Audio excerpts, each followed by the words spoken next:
Behind chaos, there's often grief and pain and shame, even trauma, all of which are the engines that will get us on our true path, not least because they push us to seek the truth and live the truth. And it can be unspeakably painful for a while, and morbid and dark, and there's no way out of it. No drugging it that will ultimately ease it all off. You have to go through the tunnel and come out transformed.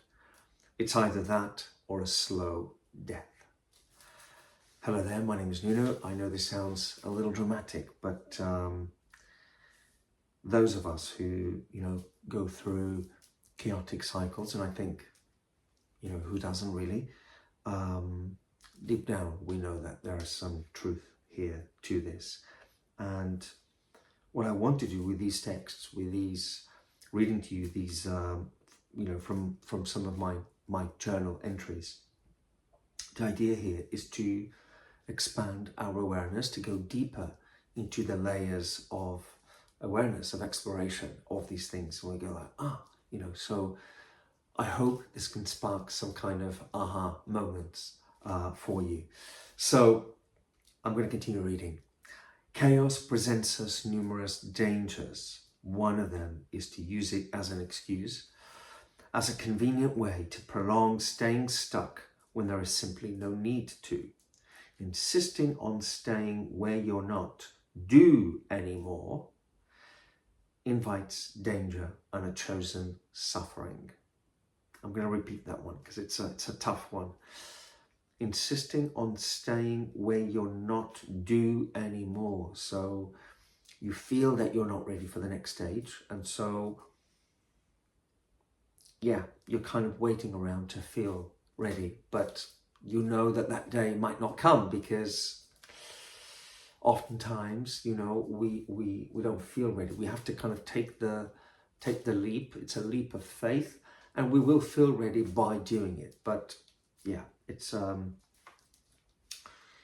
important to know that there are times when we must sit still. If we know it's not about feeling ready, it's just about knowing, no, this is not the moment just yet. All right, well, in that case, we're gonna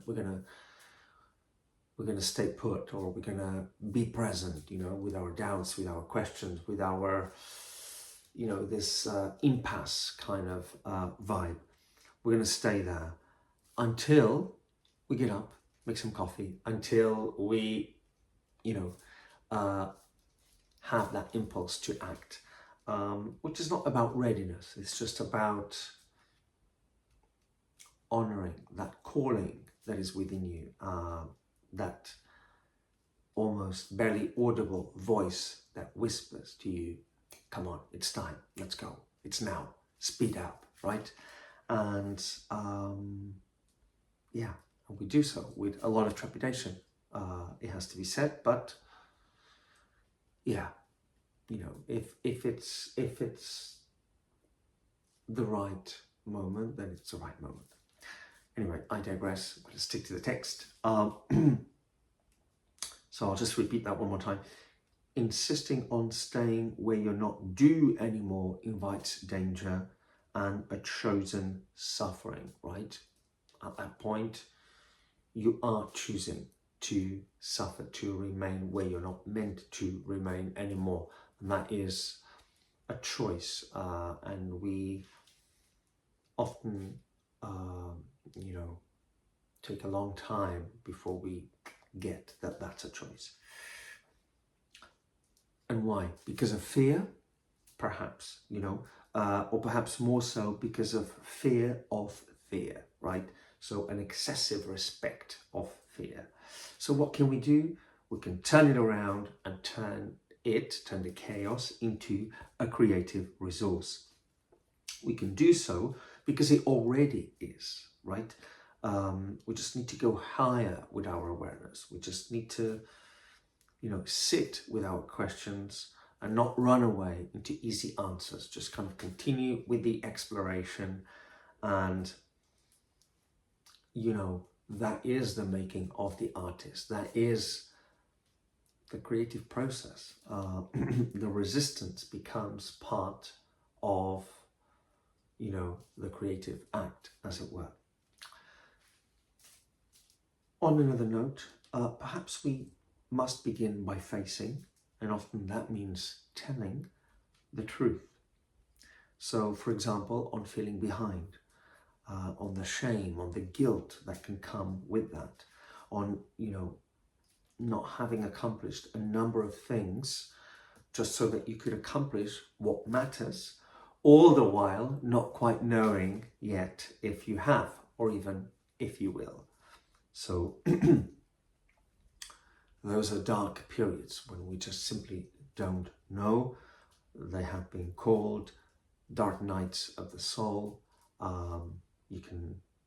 are many resources, where you can explore that term and its various meanings. Then I wrote this: I smile as I write this because I have been on a journey, on such a roller coaster of learnings that, invisible though they may be, a careful student of my life, of its processes, could not see. So there has been progress and too many blessings to count.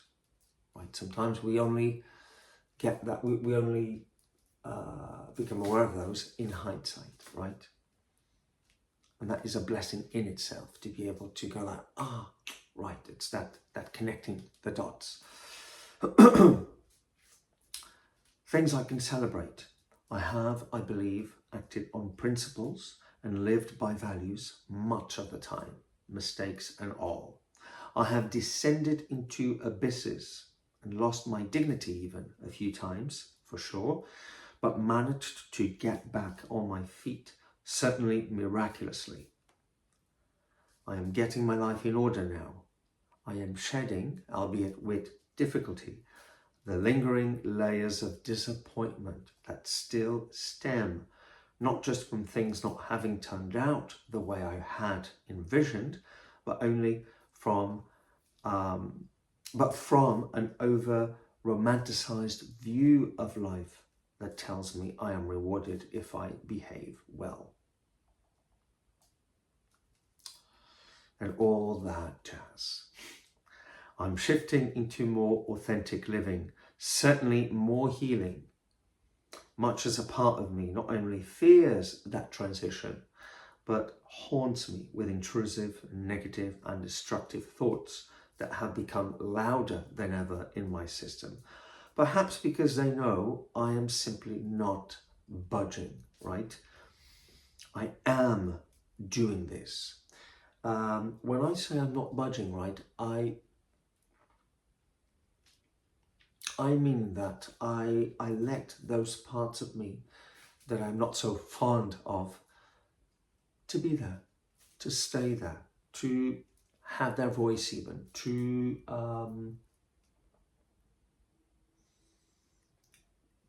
be expressed if they must.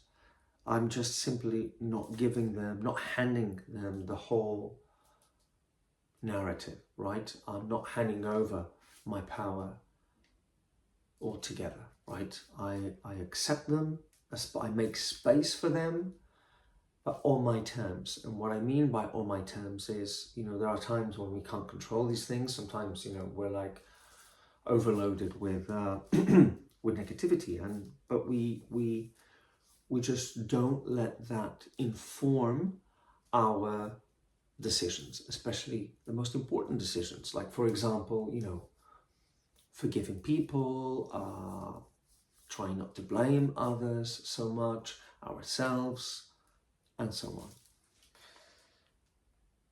So we're talking about deep psychological processes that we all navigate, and for better or for worse, they are part of being human. So yeah, I am doing this, and I have been staying the course, despite all the drawbacks and my own infidelities to myself. The fact that I still feel the energy to go on the fact that I still feel the energy to go on like my life depends on it, and God knows it does, is enough of an indicator that this is it. On I go, feasting on a meager 1% of things working out, by knowing that with and in God all things are possible. I am not to talk about this in social conversation, or not much. I am not to put my knowing through any type of social testing where it would be at the mercy of a million other energies, a million other influences floating around that would eat up my dreams alive in one scoop. So I am to be, reasonably protective. But on the other hand, I'm also not being guarded or overprotective, right? Or being protective just for the sake of it. I'm taking an organic approach, right? So sharing as and when with certain people and in certain moments. This is one such moment, and I am honored to count you, among those certain people that I share this stuff with. So thank you very much for being there on the other side.